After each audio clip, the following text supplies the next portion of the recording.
Hello friends, দেখো আজকে তোমাদের দাদাভাই রান্না করছে। কি যে শুরু করেছে বাবা আর ছেলেতে।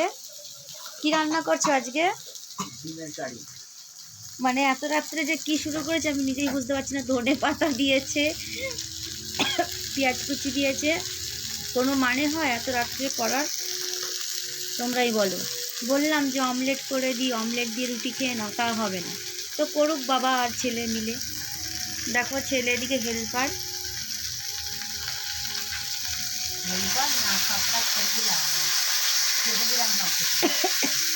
জানি না কেমন হবে। আর দেখো তোমাদের দাদাভাই কিন্তু সব গুণই আছে, সব রকম কাজ পারে। তো আমি এখানে রানী হয়ে বসে আছি, আর তোমাদের দাদাভাই আমাকে এমনি রানী বলে ডাকে। তো রানীর মান রাখে অনেকটা। আরে ওটা ইন্ডাকশন, ওটা একটুখানি কমিয়ে দাও। দেখো একদম পুরো কড়াই পুড়ে যাচ্ছে।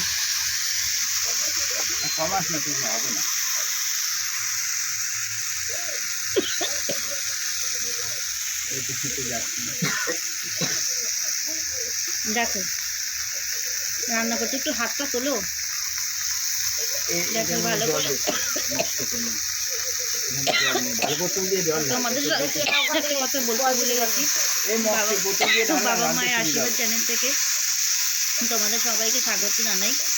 দেখো আজকে এটা রাত্রের মেনু। আমি রুটি করে নিচ্ছি অনেকক্ষণ আগে, কিন্তু তোমাদের দাদাভাই ডিমের কারি করে এত ভাত। এই জিনিসটা চালিয়ে না চালাতে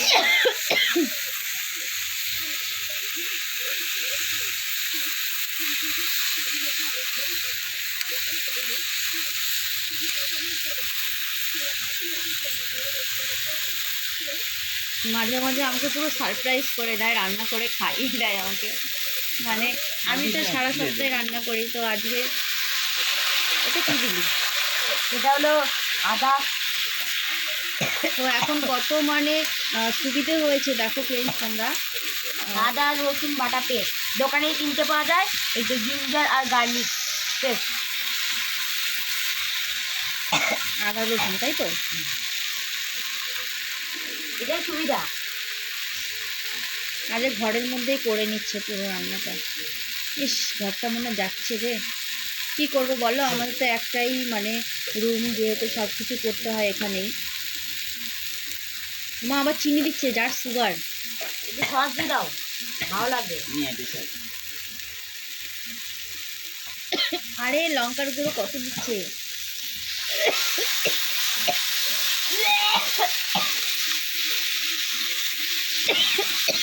না দিয়েছে জিরে।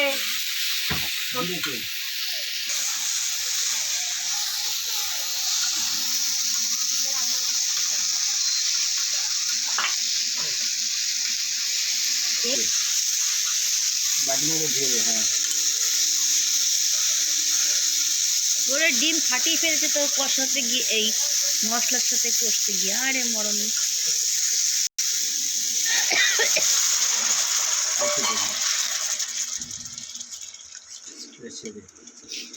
ইস, কত মশলা দিয়েছে আজকে।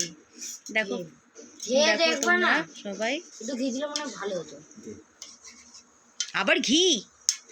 এসব এসব হচ্ছে আমাদের মা আবার ঘি দিচ্ছে। তো চলো বন্ধুরা, তোমরা তো সবাই দেখলে রান্নাটা কেমন হয়েছে সেটা তোমরা কমেন্টে বলবে, আর সাবস্ক্রাইব করে দিও, লাইক করো।